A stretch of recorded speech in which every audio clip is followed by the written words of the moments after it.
काय का बे काल निकाल लागला ना तो?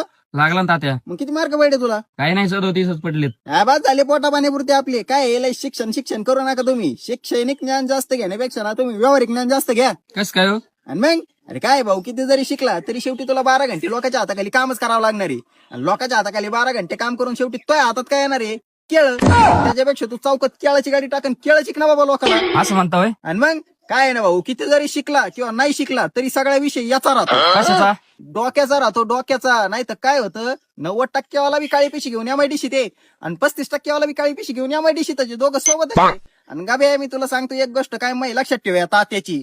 जो शिक्षणात जास्त राहतो ना तो व्यवहारात एकदम कमी राहतो.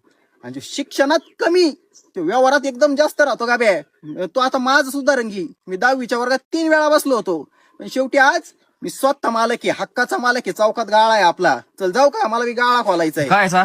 अरे चौकात केळाचा गाळा टाकलाय. केळ की तो आता लोकांना नुसते केळच देतोय मी. तू बी तुला बी देतो केळ आता.